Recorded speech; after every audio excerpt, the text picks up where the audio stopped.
Pakinggan natin ang DDS na naghihimutok. Tuwang-tuwa sila. Ang saya-saya nila. Kasi kumpleto na daw sila 13 na or 13 na. We, sige lang. Mag-enjoy kayo. Magsitawa kayo. Ituloy nyo ang mga plano nyo. Pero, hindi nyo na maaalis sa taong bayan ang mga nakita at mga narinig nila na ang mga pangalan nyo ay nasambit doon sa pagnanakaw ng pera ng taong bayan. Very DDS. Very DDS. Nasambit, narinig ang tanong, Inday, may ebidensya ba? Sa lahat ng mga alegasyon, sa lahat ng mga pinagtuturo ng mga basurero, ang tanong, Day, may ebidensya ba? Hindi tayo pwede, Day, nadalhin sa korte, Day, tapos puro laway, imo, kapunan. Hindi pwede, ibula-bula nila ilang laway, Day, kasi sabihin, ito ang ebidensya namin, kwento lang. O, sa tingin mo mananalong kaso, hangag ka man guro, o pa tayo yun. Kahit manakot pa kayo sa iba para umanig sa inyo, wala na kaming pakialam. Sino ba kasing nanakot? Nandun ka ba? May ebidensya ka bang tinakot sila? Pare-parehas kayo ng script, mga guni-guni ang pinanguhugutan nyo. Nagbigay kayo ng ebidensya. Kagaya mo, sabi mo, tinakot sila. Diba, may pruweba ka dyan? Ilabas mo. Guni-guning animal na yung ninyo. Dahil alam ng Diyos kung sino yung totoong nagsasabi. Kung Dinamay nyo na naman ang Diyos! Hindi ba talaga kayo, hindi nyo talaga tatantanan yung Diyos, mga DDS, ha? Diyos na naman yung dinamay nyo mga yudiputa ka mo! Hindi nyo na pinagpahinga ang Diyos niya! Alam daw ng Diyos kung sino ang nagsasabi ng katotohanan. Tama ka! Alam ng Diyos kung sino ang nagsasabi ng katotohanan. Pero bilang tao na nakatira sa mundong ibabaw, dapat bago natin malaman ng katotohanan, may matibay nga ebidensya, Day. Sa mundong ibabaw, ebidensya ang labanan. Diyos na naman dinamay nyo, Diyos me. huwag naman ang batas, mag-enjoy kayo. Dahil may batas din ang taong bayan. Ang taong bayan ang nagpapasahod sa inyo. Correct! Taong bayan ang nagpapasahod sa kanila, pero bilang taong bayan, dapat mapagpanuri din tayo. Hindi pwede na kung ano lang ang sabihin ng isang tao, paniwalaan mo, lalong-lalo na dahil kung walaan man ebidensya. So paano mo masasabing totoo ang kanyang sinasabi kung puro laway lang gayang binigay sa yung ebidensya, Day? Puro kwento lang ganito, ganyan. Kahit ikaw, pwede kitang gawa ng kwento. Diba? Pwede kitang sirain, pwede kong sirain ang pangalan mo. Gagawa ako ng kwento, payag ka, walang ebidensya. Pag ikaw, example, sinabihan ka nga magnanakaw ka, anong una mong sasabihin? Di ba tinasanong mo agad, bakit may ebidensya ka nga nagnakaw ako? Di ba ganyan? So, ibig sabihin, kailangan dahil ng ebidensya, hindi puro laway. Basic lang na, oy. At ang pera ng taong bayan ang issue dito na ninanakaw ang milyon-bilyon na pondo ng Pilipinas. Nagkabaon-baon sa utang ang bansa dahil sa pag-utang sa ibang bansa. Dahil wala nang Tama ka, Day! Nagkabaon-baon ng utang ang bansang Pilipinas. Tanong mo kay Tatay Digong mo kung magkano ang inutang niya nung termino niya. Itanong mo din dyan, i-research mo kung sino ang may pinakamalaking utang sa Pilipinas, Day. I-search mo muna.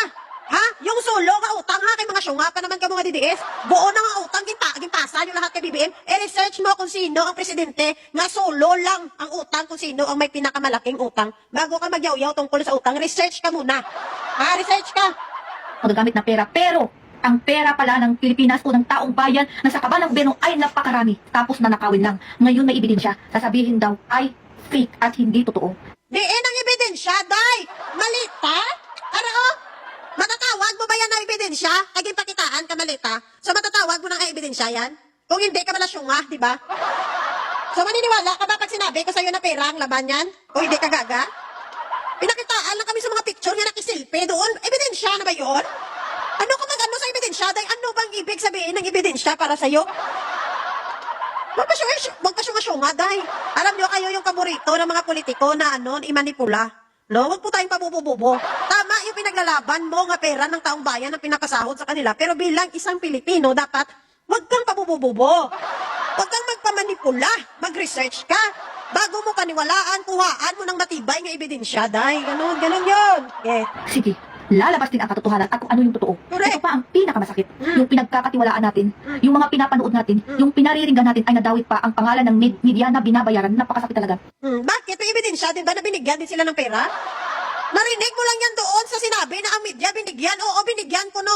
Kuno. Ang tanong, may ebidensya. Ang hirap sa'yo, nagagalit ka sa rason niya, wala ka man gani asang patunay. Naghihimuto ka, nagagalit ka, nasasaktan ka sa bagay niya, wala ka tutuhanan. Ay, te, buang ka? Buang ka ba? Sus, Maria. Ano, Kasi nagtitiwala tayo sa kanila, na manggagaling sa kanila kung ano yung mga nangyayari na hindi natin nakita. Pero ngayon, ang hirap na talaga magtiwala. oh. Dahil Manood ka na lang ng Isiminay. O, kasi lutong-luto talaga utak mo sa Isiminay eh. Saka sa mga vlogger nyo, doon kayo maniwala sa mga vlogger nyo. sa pera, nasisilaw sila. Saludo ako sa mga media o reporter na talagang ginagawa nila ang kanilang obligasyon na hindi nagpapasinag sa pera, na galing sa pera ng taong bayan Tama yan, dapat palakakan ng Isiminay. Kaya yan yung paborito, mga panoorin. na ninakaw.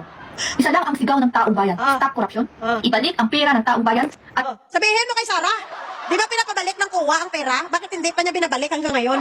Sabihin mo kay Sarah, ibalik niya ang pera na pinapabalik ng kuwa.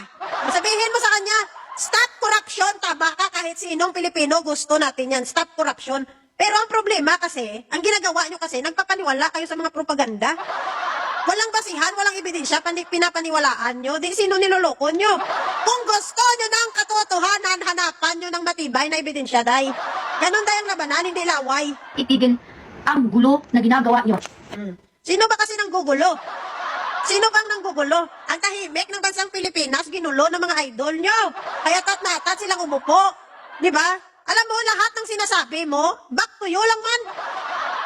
Iano mo muna ang iyong sarili, day. No? Unahin mo muna ang sarili mo. Di ba?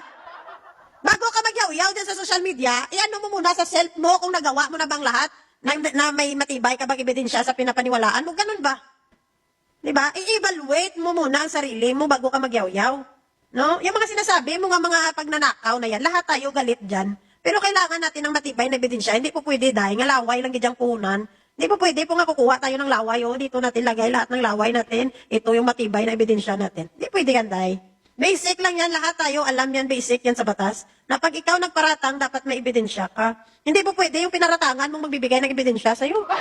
Ha? Basic, dahil basic lang yan dahil sa batas natin. At alam kong alam mo yan. Hindi naman tayo tanga. Hindi naman tayo ignorante sa batas, di ba?